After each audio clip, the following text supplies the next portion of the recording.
So 2 tips that we have for you in getting encouraging words into your spouse's life on a regular basis. First of all, borrow words.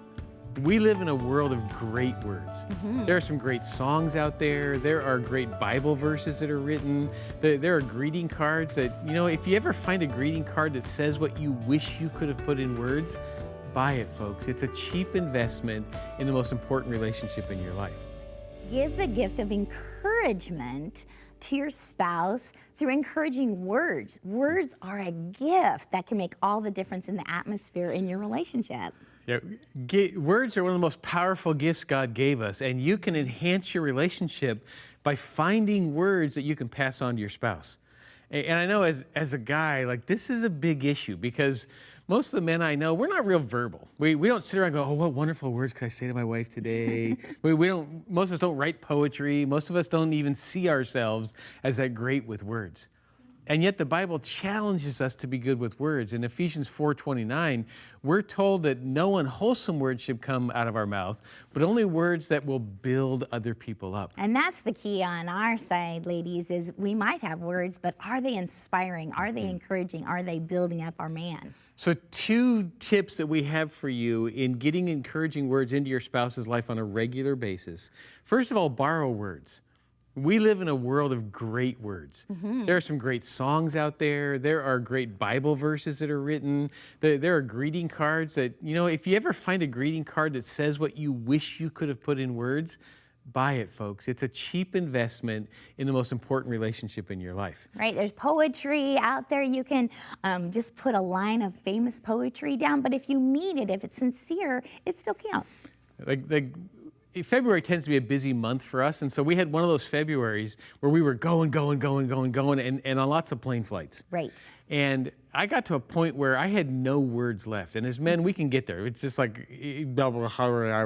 Every box is blank. But I wanted Pam to know that I love her, and so we were on an airplane. We had headphones on, separate... We were listening to things separately, and I was listening to music, and a song came on that reminded me of Pam. So I just reached over and changed the channel she was listening to, and without saying a word, I was able to encourage her. Right, and then we have an our song. Maybe you have an our song too.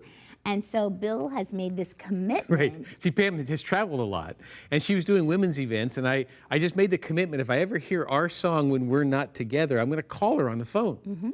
Well, I was on the West Coast, got out of a meeting. It was a little before 10 o'clock at night. Pam was in the Eastern time zone. So 3 hours difference. I got in the car, turned on the radio, and our song came on. I have a commitment. So 1 a.m, my phone rings. And as soon as I heard her sleepy voice, I moved my phone to the speaker, and she heard... Unforgettable, that's what you are. And I pulled the phone back very sleepy. I love you, Pam. I love you, Bill. Thank you very much. So borrow words. That's right. But don't stop there. Second, take advantage of your brilliant moments, because you will have some. And the reason I know you will have some is the Holy Spirit is more interested in your relationship than you are. So at times the Holy Spirit's just going to whisper into your ear, and you're going to have a thought go across your mind that you're going to think, that thought's bigger than me. And when that happens, go with it. And we saw this happen on our honeymoon, the power of encouraging words. I stepped out of the shower and I was looking in the mirror and I'm blow drying my hair and putting on my makeup. And I began to criticize myself, basically from head to toe, pointing out all the flaws in my 20-year-old frame. Oh, to have that body back again. But I began to criticize myself, and Bill was sitting over on the bed. Getting frustrated. Because here's Pam criticizing my wife in the mirror, and I'm thinking she's going to get self-conscious, then she's going to get depressed, she's going to ruin this week for us. And then that thought crossed my mind that I knew was bigger than me. So instead of becoming angry, he came over and he wrapped his arms around me and took my face in his hand. And he said, Pam, let me be your mirror. If you know how beautiful you are and what a great woman of God you are, you come see me and I'll tell you. And if I have to break every mirror in our house to get you to believe me, I will. Because from now on, I will be your mirror. And folks, I saw Pam come back right now. And my reaction was, whoa, Bill, pay attention. Because I wasn't smart enough or old enough to have come up with this on my own. I knew the Holy Spirit had just whispered into my ear exactly what Pam needed.